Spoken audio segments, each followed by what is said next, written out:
Welcome, everyone, to the ACL Athlete podcast. This is the podcast where we talk about everything related to the ACL, whether that's the injury itself, the rehab process, return to sport, and more. I'm your host, Dr. Ravi Patel, performance physical therapist and coach. Between myself and fellow guests and experts, you'll learn through the lens of the patient, the healthcare professional, and the coach. The goal of this podcast is to equip you, the athlete, with the education to make the best informed decision about your care and your ACL journey. Thanks for joining. Now let's dive into today's episode. What is up, team? And welcome back to another episode on the ACL Athlete podcast. I'm not going to lie, I'm pretty fired up for today's episode.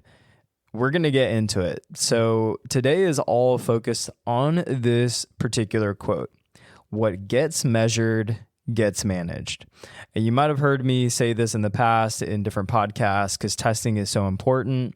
Also talking about the quote of test, don't guess. Like it kind of all falls in line with this, but we're going to focus on this particular one. What gets measured gets managed. And quote unquote progress, typically in ACL rehab, is often based on a timeline or protocol in most cases. If you look at the general landscape of this space, most of the time that's what things are based on. It's what we hear from different ACLers. It's what I went through. It's what's happening in the PT community, in the surgical community, across all of the world. It's not just one region. And of course, there are different areas, different clinics, different practices that might use different guides, such as criteria or data or both, right? And instead, what we're typically seeing is it's timeline driven, aka a protocol. And so that's what progress is measured by. And progress I'm using here in quotes because it's really hard to say that the timeline or a protocol is really progress. It's honestly just a measurement of time, which isn't truly telling you anything, right? Someone can go to school and a whole year could pass and they could do nothing, right? That doesn't necessarily mean they get to go to the next grade or graduate, but the time has passed. So quote unquote, the protocol or the classes they're going to should have been taken, right? And so the thing is, that doesn't necessarily mean progress. It's just the passage of time more than anything. And without objective measures, you're flying blind, leaving it to guessing. And that's the biggest thing that I want us to just kind of dive into and really want to focus on the importance of this quote. And it's going to help unlock a lot of things of what we talk about, but mostly principle related to ACL rehab, as it's such a foundational piece. Cannot stress this enough. Testing, measuring is such a foundational piece of this process, and any good ACL rehab professional, surgeon, anyone is going to be measuring these things. Maybe as a team, certain people are taking certain things and measuring them, but that's what good ACL rehab is. And if you're not getting that, then to be completely honest and frank here, you're not getting good ACL rehab. And the purpose of what this podcast represents is to make sure to provide signal within the noise. Y'all, there's so much information out there. So much. And I'm not here to say I know better and everyone else is wrong. That is not my point here. My point here is to share information that is backed by research, backed by evidence that is showing, okay, what is the totality of the evidence? And it's not just my personal hearsay of like, this is what I've seen. The foundation of this is using evidence to guide direction, right? And what's working, what's not working. And then, of course, yes, tackling some of the anecdote or personal experiences, whether that's my own ACL injuries, whether that is from a clinical standpoint, from a performance coaching standpoint, seeing this landscape, and also just talking to, at this point, thousands of ACLers, right? And consulting with hundreds and hundreds, y'all, like just so many different people in this process, and also working with professionals in this space, like mentoring people and talking to other PTs reaching out to us, surgeons reaching out, so this is stuff that we see all across. And so this is something that I want to make sure is just shared and openly shared, because it's one thing if we don't know, and you don't know what you don't know, right? And that's the thing that's so challenging about so many different avenues of life and just different categories, if you will, from finances to health to stress to all the different things, right? We don't know what we don't know. But in this space, once we do know, we have to do better. And so that's my goal with this, is for me to share this information on a foundation of evidence, but then also pulling from anecdote and what we see, and also giving my take on things, because I do believe that I have something to say in this space, because I have spent, honestly, a lot of my life so focused on this. And so this is something that I'm basically positioning. Listen to me, guys, but also please do your research. And I'm going to basically make the case for why this is so important and why things need to be measured, the right things need to be measured, because then that's going to lead to a successful ACL rehab. And so this quote is attributed, the quote, "What gets measured gets managed," to Peter Drucker. He's a renowned Austrian management consultant, an educator, and an author. He's kind of known as the father of modern management. And so he believed in the importance of defining clear goals, measuring performance effectively, and managing it objectively. And does any of this sound familiar of some of the things that we just kind of do in ACL rehab or want to do? But then also for anyone that honestly needs to meet a goal, right? To be able to get to some sort of deadline and accomplish some sort of objective, some sort of goal, whether it's personal, business, professional, you name it, right? We're going to do these things, right? We're going to define the clear goals. We're going to measure performance effectively. We're going to make sure we manage it objectively. That's a part of SMART goals. The classic, like being able to measure it, is a part of that, right? And so that is something that's going to be really important. And so in his work, he focused on the need for measurable objectives to improve performance. One of the quotes in addition to this is that if you can't measure it, you can't improve it. So that's the thing that really does kind of hit home here. If you can't measure it, you can't improve it. Now, while you can feel like you're improving it, if you can't measure it at the end of the day, like you really can't improve it, because you don't know where it sits. You don't know where it exists on the continuum. And so here are some caveats to this that I do want to make sure I share.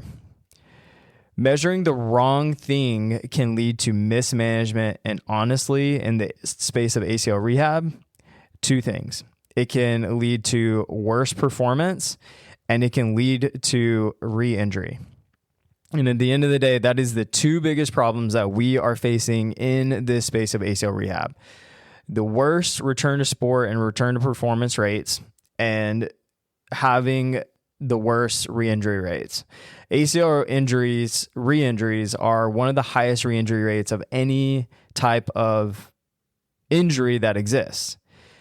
And my point here is to call a spade here, because I see it so much. And these are red flags, is where either things don't get measured, which is very common, or the wrong things are getting measured, and that leads to mismanagement.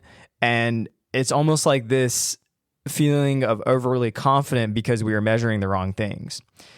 And now everyone can have their own battery of tests and their own process of measuring. But at this point, guys, like there is a pretty strong consensus of what exists that is based on the research that shows, hey, this is going to help with the re-injury rates. This is also going to help with performance. And so that's where we need to just have our due diligence. So sure, like we learn things in school, that stuff's outdated, y'all. And so sadly, that stuff needs to get updated. Now, when I'm talking about measuring the wrong things, I'm saying things like MMTs, manual muscle tests. That's where someone, quote unquote, measures strength by kicking into someone's hand. This is the most classic thing ever. We'll see this with surgeons. We'll see this with PTs. We'll see this with athletic trainers, coaches.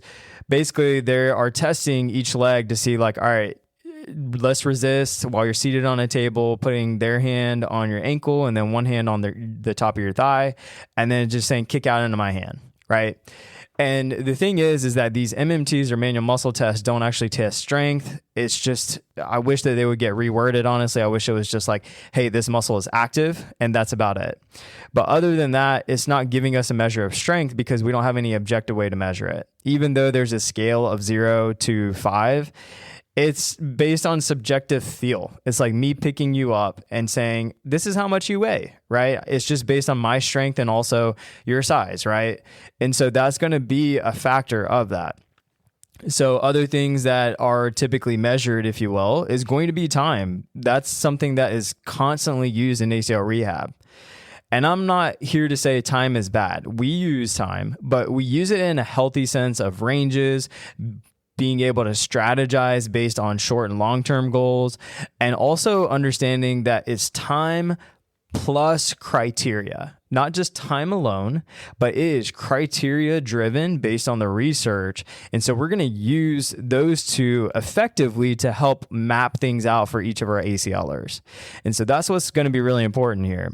Another thing that comes up, hop tests, the most classic quote unquote return to sport tests. So we'll have athletes who are like, yeah, I did some hop testing and, I passed the hop test. I've had athletes here, there's a surgeon who is a popular surgeon here and they do return to sport testing. Guess what it is? It's just horizontal hop tests. They'll do a triple hop. They'll do a crossover hop. They'll do a single leg hop. And while there is some previous evidence showing that it can, help with re-injury rates. When you dig into the details of hop tests, especially horizontal hop tests, I'm not saying, it's all bad, right? I'll even have athletes periodically do this. But with that said, it depends on what we're using the test for. And the sad thing is with hop tests is that it's usually being measured by the distance and the symmetry. And that is the wrong way to test hop test. Now, while if there's a large discrepancy, does that tell you something? Sure. But a lot of times what we see now when we look at the total of the research with hop tests is actually that athletes can cheat this really well. And our bodies are incredible at being able to cheat things. And it could be even to the naked eye. But with hop tests, what we typically see is that, the athlete, you'll do the hop test on one leg. You'll have that uninvolved side be the anchor or that comparison you're aiming for. The involved side is going to do the test, or the ACLR side is going to do the test. And then they get within 80 or 90%, right? And typically the cutoffs have been 90% symmetry and you're like, okay, cool. You can get within the same distance or close enough, right? But the way or the strategy or the quality of it is so different. The athlete might use their knee and bend at the knee and use their quad and not bend at the trunk using a knee strategy, while the involved side, hip strategy city, literally hips pop back, their shin is vertical, they're using barely any quad. And when you look at Katsufaki's research, which has been recent, she compares hop tests, she also looks at vertical jump testing, and it's crazy, y'all. There is actually not very much contribution when you look at hop tests on the knee. And so then therefore, yes, in landing there is there is more contribution, but we're not measuring the landing piece. We're actually measuring only the symmetry.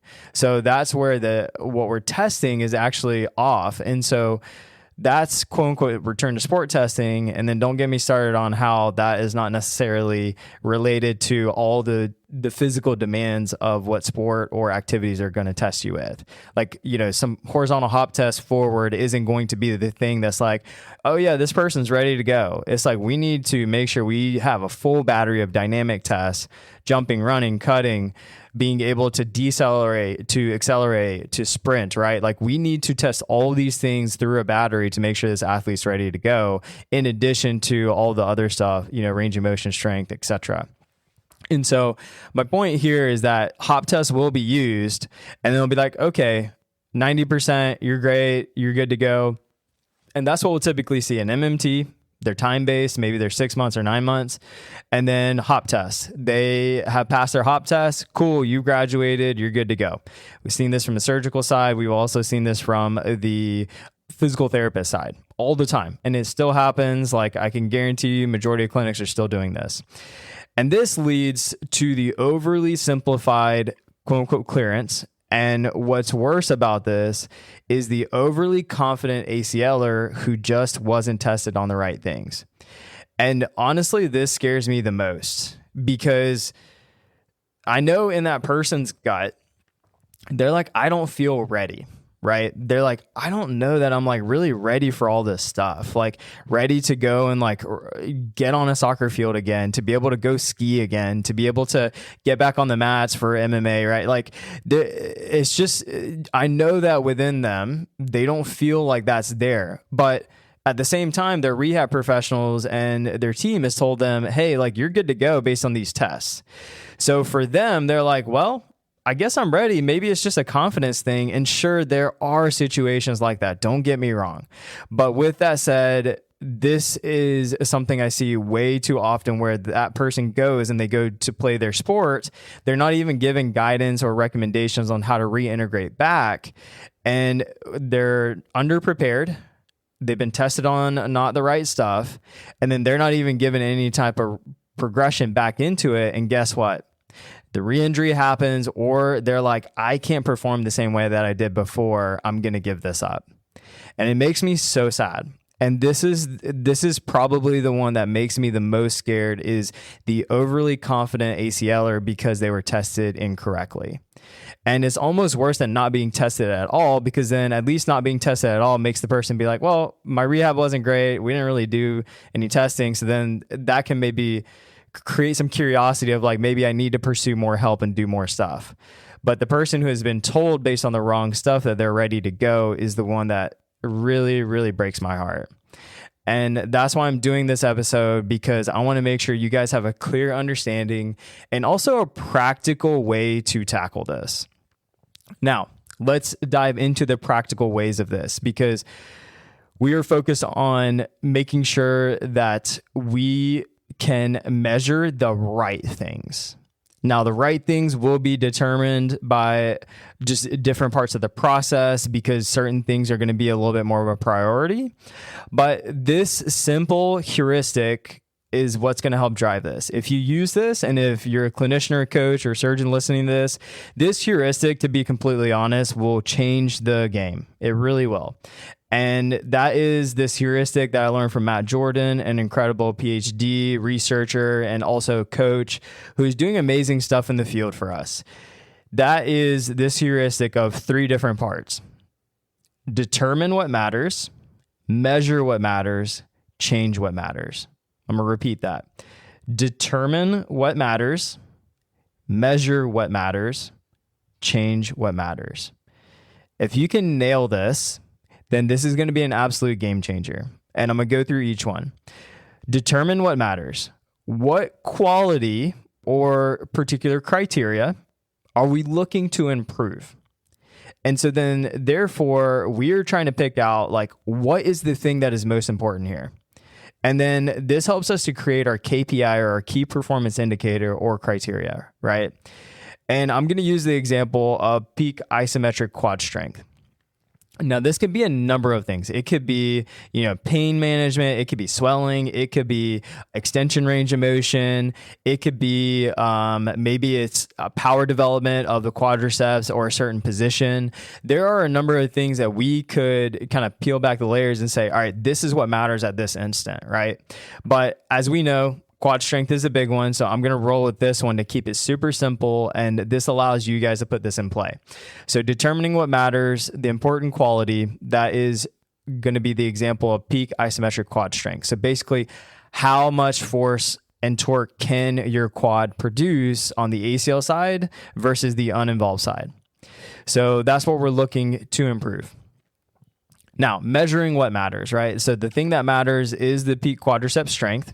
So now we're going to measure that thing that matters. So basically what this means is, how are we testing the thing that matters? What test are we using? And this is going to be our method, right?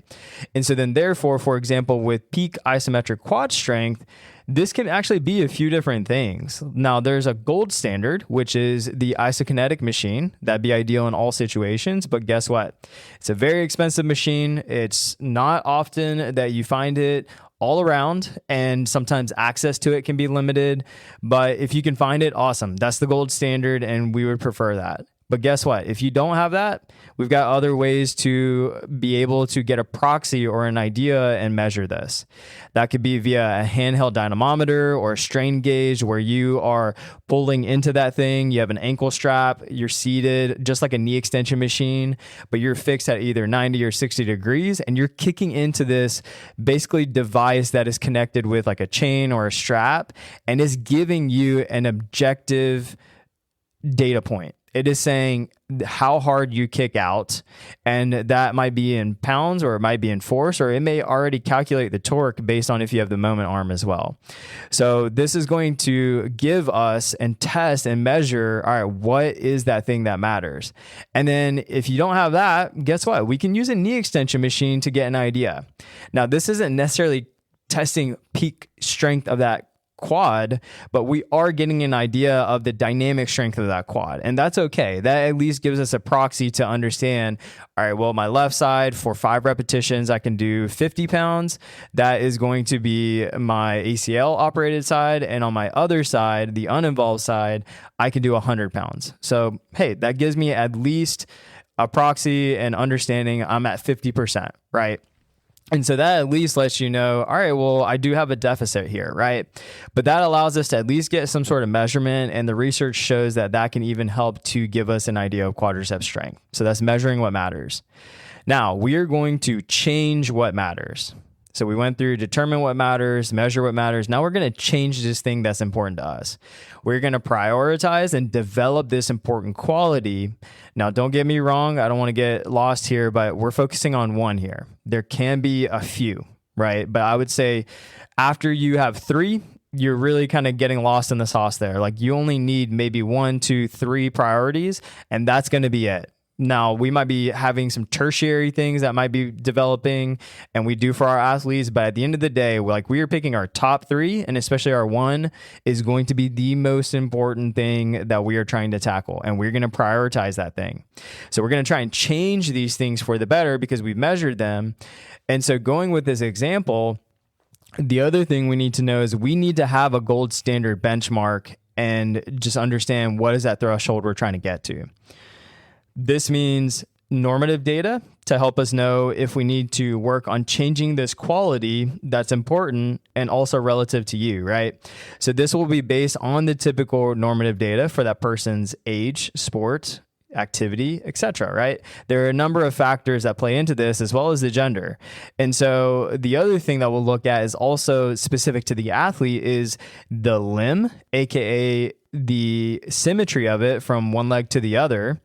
And then we're also going to look at that compared to their body weight. So as how heavy they are as a person and what their weight is, we're going to see how is the strength relative to the amount of mass they need to move, the amount of weight they need to move, because that's going to be a huge factor. If your quads are super weak and there is a higher body mass, then therefore that's going to be something that's really tough because you don't have enough strength to be able to control your body mass yet. So that's going to be something that's really important, especially at high velocities and intensities like sports and activities. So we're going to use those to understand this. And luckily we have research that strongly supports these areas. For example, for running, an important milestone in ACL rehab, you can range that anywhere from, even if we want to throw times on it, right? 3 months to 5 months, 6 months, right? And it can range based on the person's goals, also like where they are. We've had people who start running early, and because they seem ready, they check all the boxes. We try to delay at least 4 to 5 months realistically for majority of our athletes because we want to focus on getting strong, and we've got a lot of time to be able to still build up the running and other dynamic stuff. So why get in the way of that? But with that said, we are looking to try and get to at least a 70% quadriceps strength symmetry, at least. And then realistically, what helps to anchor this even more is to get a 1.7 Newton meter per kg of body weight. So that's essentially the torque to body weight. So how much torque or strength can you produce of this quadricep relative to your own body weight? And so that's going to help us to make sure we are running without as many compensations. We have the adequate strength to tolerate the forces of running. And this is going to make sure that, we have done our due diligence to be prepared for running. Another example is going to be for return to performance, or being quote unquote cleared or ready, right? That number, if you will, for knowing you have at least that minimum threshold we see for helping people return to performance and reduce the likelihood of a re-injury. And that is going to be at least a 90% symmetry, or what we use at the ACL Athlete is 95% or above symmetry. And then our gold standard for the torque to body weight is going to be at least 3.0 Newton meters per kg body weight. Now, is this perfect across every single human being we work with? No. But at the end of the day, this is what the research shows, and we're going to work really hard to get close to this and hopefully beyond this. And, there are a number of factors that play into where athletes land in terms of their rehab and the timing and the work put in and setbacks and whatnot. But this is the stuff that we're aiming for. So these are our target benchmarks. So we're going to use these, and we're aiming for, along with looking at the whole athlete in other areas. But this allows us to know, so when we come back to the idea of changing what matters, these specific benchmarks or exit criteria are going to be important ones for quad strength. And if we're aiming for these and not hitting that yet, well, guess what? That's going to be us working on changing what matters, right? So determine what matters, measure what matters, change what matters. Are you guys tired of hearing me say that? And that's our continuous feedback loop through all of ACL rehab, where we revisit this entire process very regularly via serial testing. And that is something where we are just kind of regularly testing to make sure we assess, and we're coming back to all right, is this thing still important?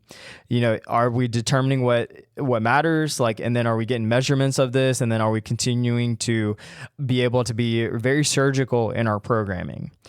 And so this may be every week for certain things. This may be every, 4 weeks, 6 weeks, based on where the athlete is in the journey and what we're looking at.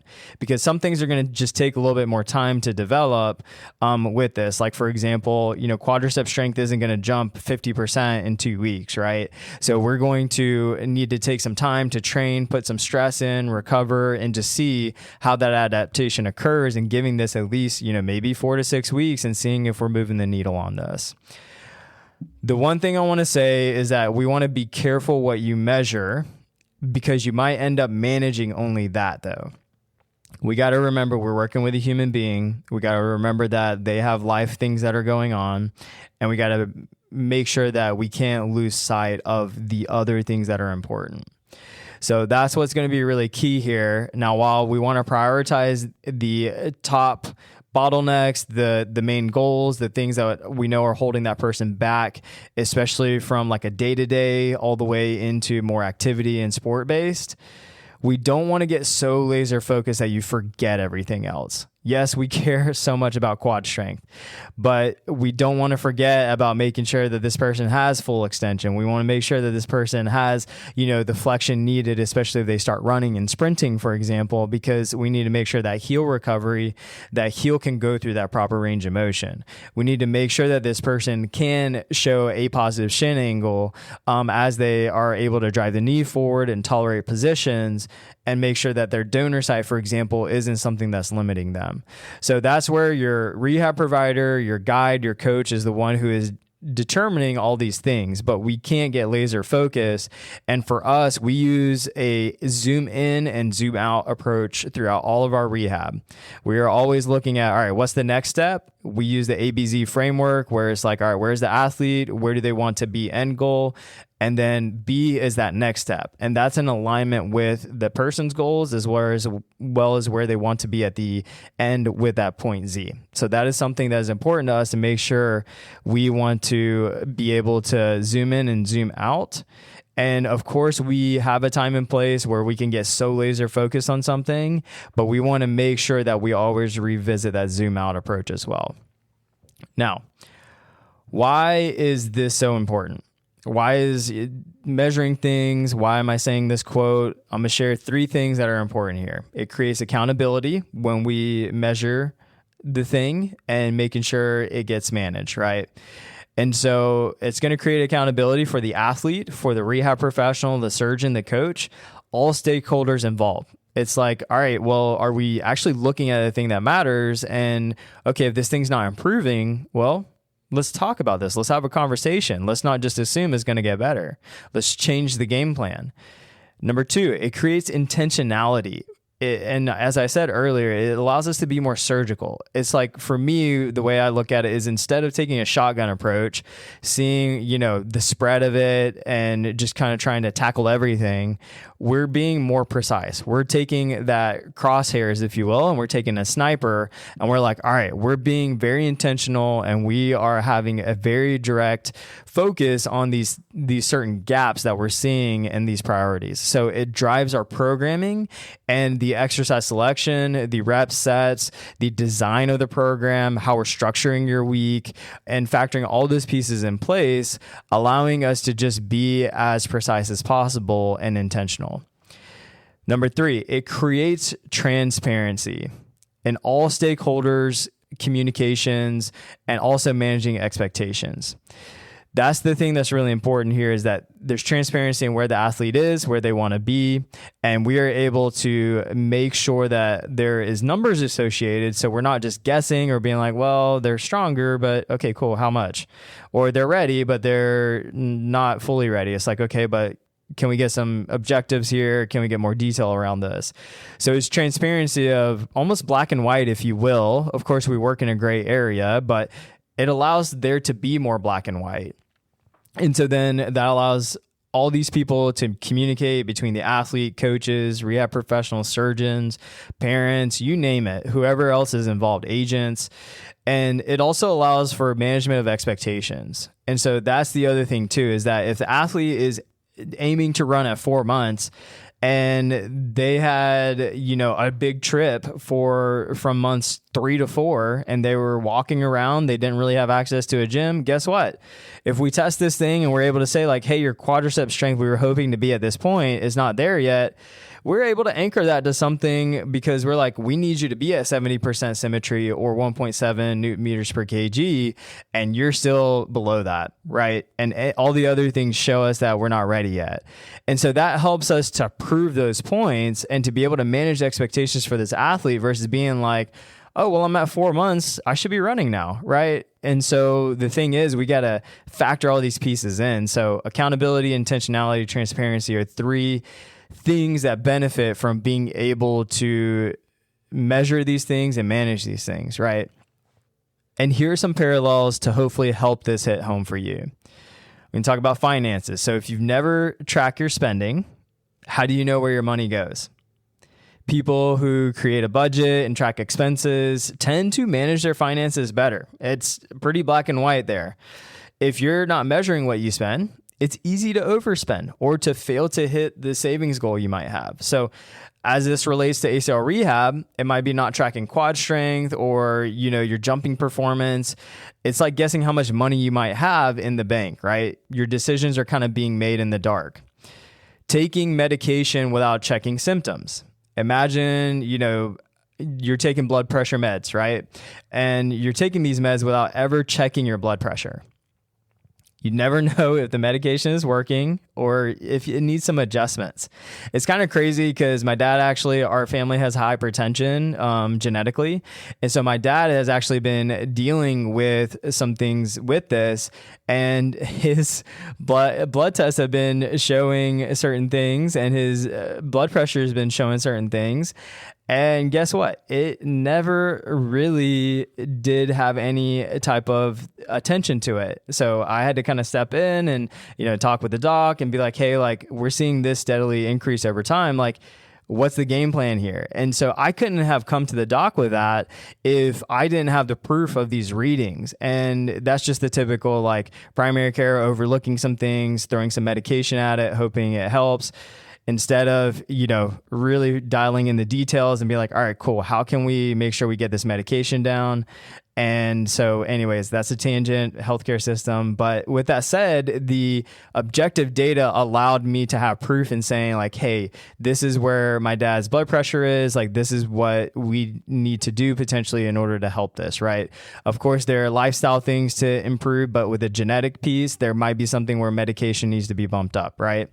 And the treatment, otherwise, if we're not measuring it, it becomes reactive instead of proactive, right? If we're able to track the hypertension early, we can get in front of it based on lifestyle decisions and managing that a little bit better. Maybe more aerobic capacity work, maybe being able to take some supplements, being able to eat more whole foods, managing stress, things of that nature. And so we can be more proactive if we're able to measure that objectively. And the ACL tie-in here is you can't manage rehab dosage or progress unless you're tracking these things, right? And so that's like, maybe it's the joint effusion, maybe it's kind of like the fatigue, which we check with all of our athletes through a questionnaire each week. Maybe it's their energy levels, right? And the response to load. Maybe it's their sleep, for example. So we're measuring these things even from a subjective standpoint, trying to put some numbers on it.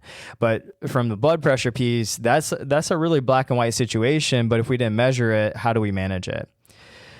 The next example is studying without a grade. A student studies hard for months, but never takes a test. They don't see a grade. They don't get any feedback.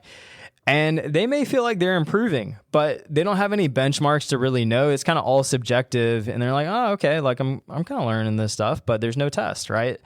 Progress feels good, but it may not actually be real, and you might be just kind of like fooled by that. And so the relationship with ACL here is that an athlete can quote unquote feel strong, but still test 30, 40% weaker on one side. This is such a classic thing we see in this space whenever I talk to people and they're like, yeah, I feel, pretty good. And I feel like the leg is getting, pretty close within 10%. And then we go to test and there's like a 50% deficit. And turns out they just were never pushed. They were never truly tested. And the analogy I give with this often within this analogy is that it's kind of like, you only took your car out in the neighborhood to drive, right? It's like you can't really test the degree of what the car can do in your neighborhood because it's a neighborhood, man. Like, you're not going to like hit the high speeds. You're not going to really have to hit the brakes hard. It's very predictable. It's not high traffic. The thing is, like, when you take this thing out on the interstate here in Atlanta, you better be able to ready to like hit that brake really hard. You're going to be able to start hitting like 80s, 90s, right? So you're really taking that car for a ride and really testing it out. And a lot of times athletes just don't get to do that in rehab. And so then therefore they feel like they are better than they are because they've just never really taken it for the proper test drive, if you will, and they feel stronger than they are. So subjective confidence doesn't replace the objective markers. It can help with alignment of that, but this is where it can get dangerous because going back to the thing of measuring the wrong things, or either the athlete is overly confident because they were told like, hey, they're good, but it was more subjective than it was truly objective things, right? All right, last one here. I know you guys are like, wow, Robbie, you're really trying to hit this home. I'm trying to make a point here. So I hope that this one helps. Like, this is one that's very useful for us, especially, but think about driving without a dashboard. Driving a car without a speedometer, you don't have a gas gauge to know if your gas is full or empty, or if you're, electric, like you don't know how much battery is left. The check engine light, for example, if something's going wrong in the engine, right? And you might be fine for a while until something breaks or you run out of gas, or you got speed limits that you're trying to monitor, but you're like, I don't know what the number is. I'm just kind of going based on feel of the speed of the car and everyone around me, right? Those measurements exist so you can manage the risks and make sure the function of the car is going through what it needs to do, essentially, with what you're giving it to do, right? And so the way that this looks with ACL rehab, the tying it in, is the objective data in rehab is the dashboard. It tells you if you're ready to go full speed or if we need to make adjustments before a breakdown may happen, right? We use this all the time as a team. What's the ACL Athlete's dashboard, right? What's on this dashboard? What are we managing? What are the things that we're highlighting? What are the things that we need to prioritize on this? And we teach through our ACL mentorship, our clinicians and coaches, like to build their own ACL athlete dashboard and to get an idea of how we can manage the important KPIs on that dashboard, just like that speedometer, the gas gauge, the check engine light, and all the other things that we're looking at for this particular athlete's profile. Testing for us is a part of the 3-step ACL athlete process and our pillars. Number 1 is going to be testing. We're going to make sure we have an anchor point of where this athlete is and at all times throughout the process. Even if it's through training, that's giving us some indirect testing or embedded testing without athletes ever knowing it. There's so many of our athletes who are like, yeah, we're just kind of moving along and we're actually testing you without even knowing. And we're like, hey, go to failure on this, or like, hey, like show us a max repetition or open sets or whatever it may be. And if you're listening to this, guess what? That's what we're doing. We're trying to test things out without you even knowing it or it being a test week or a test day. So that's something that we are wanting to make sure we provide and is such a huge piece of what we do in this process. Without it, you're honestly leaving it to chance. And the thing I always come back to is, why do we have a 20 to 30% re-injury rate? This is, in my opinion, one of the biggest parts of why they are the way this is. It's because we are not testing really well. Therefore, we're not exposing the deficits. Therefore, we're sending athletes out when they're underprepared and not ready. And so that's the problem that we have. And of course, there are a multitude of other factors that play into this, like the healthcare system, the insurance, the expertise of the professional, X, Y, and Z. But at the end of the day, the testing will expose this. It will poke holes in things. And if we're doing the right testing, it'll show the person is not ready. Even if the person doesn't have the best rehab professional or whatever it may be, even if you finish insurance visits, at least it gives you an honest, transparent perspective of where you are. And therefore, it gives you a better opportunity to fix this gap versus going out there because you think you're okay, right? We have to make sure what gets measured gets managed, but it needs to be the right things, the right qualities that we're looking at. And my last note here as we wrap things up, just because the professional you're working with, the team you're working with has their master's, their doctorate or medical degree, or they sound smart, honestly doesn't mean that you can blindly trust that they're going to do it to what's the gold standard. And there's a number of reasons why this plays into this, but this whole, being high on the pedestal because they're a professional and they sound smart and they've gotten their degree doesn't necessarily mean that they're the best for this. Y'all, I've seen the craziest of craziest things with people who have doctorates and medical degrees. And so y'all know this too, if you really kind of think about it. Not everyone in the medical field is even. Health and fitness in general is a wild, wild west. I think about it all the time. And often this is more so stemmed in terms of what people do based in these professions or their degrees or experience. It's more so stemmed on what's been done, to be completely honest, and also due to a system and time constraints, aka not afforded enough time or the resources due to the healthcare system to get detailed enough and be thorough enough for you and to be up to date on things. We want to believe it's the case, but in reality, it's not. And I'll share this last thing that helps to kind of hit this home is that we just had someone starting working with us remotely. Guess how many people, she said, were at the PT clinic that she was going to, and she's been going to for quite some time, for one physical therapist. One physical therapist, she often counted 10 people to one PT. Now, I've heard some crazy stuff of group stuff and 4 or 5, but 10 to 1 is wild. And honestly, not, I'd almost question the practice of that and the legality of that. But with that said, what I would like for you to imagine is if you get your taxes done and there's one tax accountant bouncing around to 10 different tables and you're all there, you're with your partner, you're by yourself, whatever it is. And you're just wait, you're kind of going through some of the stuff and you're like, okay, the tax accountant will be right back. You're waiting, even if it's 4 or 5 people, even if it's 3 people, you kind of start to get frustrated. You kind of be like, I just kind of need someone to talk to me directly, answer my questions, even handle it for me, right? Taxes is a little different because, you can kind of give that to somebody. But with that said, it still needs to be an active process, especially with this being the human body. But she said it was 10 people to 1. She said there was an hour and a half of when she went in and did the rehab actually, and only got a few minutes with the PT. She said a few minutes. The high school techs were the ones managing the rehab. It's wild. And they were bouncing around multiple techs, being able to say like, hey, here's the next exercise, which is just crazy. And so while this isn't always the case, it's more common than you think with clinics having maybe 1-to-3 ratio or 1-to-4 ratio. It's very rare in an insurance-based to be one-on-one for full time. And this is what makes it challenging for the professional and also for the ACLer, to be honest, but especially the professional, to be able to allow for frequent testing. And that's due to limited time and bandwidth. To be able to individualize a plan due to limited time and bandwidth. Plus, you're not going to necessarily get a lot of units or coded for that for insurance. And so it's all about maximizing time and for them to not burn themselves out, especially managing so many people.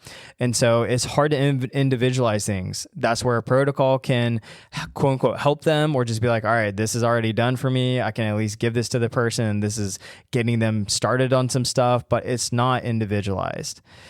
For that provider to have any time to really focus on current concepts and updates in ACL rehab.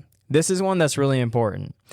And this is due to the limited time. They get potentially burned out, or they're just like, look, I'm like working and I'm taking notes and doing all this stuff that they don't necessarily want to like be focusing on this stuff outside of that. They almost want to disconnect because burnout is really high in physical therapy and in this profession because of the way that it's structured.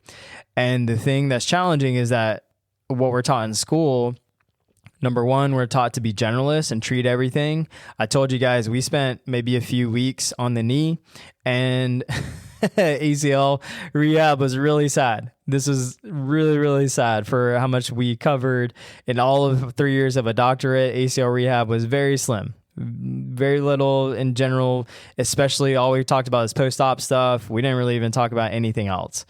But we had to be able to treat everything. That's what we go to school for. And the other thing that's challenging is that what's taught in school is outdated. Now, not everywhere, but for the most part, it's going based on the board exam, which is stuff that's like super outdated, y'all, like super outdated. And so for things that like really come to become outdated or to be more up to date, if you will, there's a lot of work that has to happen. And so these are factors that are playing into, why the PT professional isn't necessarily always an ACL specialist. It's like assuming the primary care doctor can treat all the things like a neurological disease.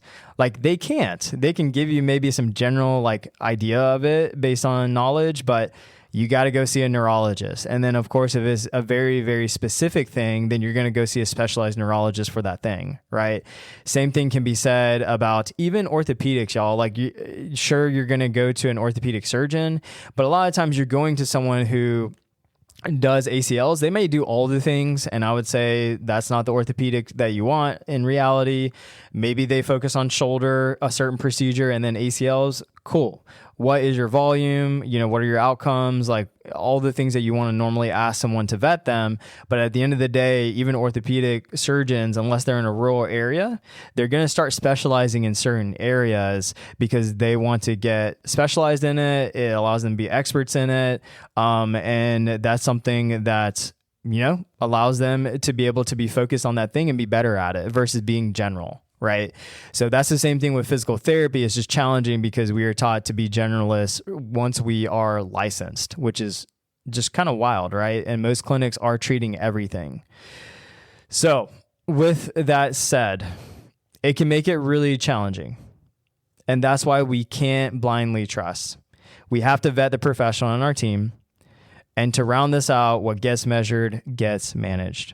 This statement implies the metrics that get measured, get prioritized, and that's what I'm sharing here. The scoreboard matters because it dictates how we play the game, or rehab in this case. You cannot afford to leave it to chance.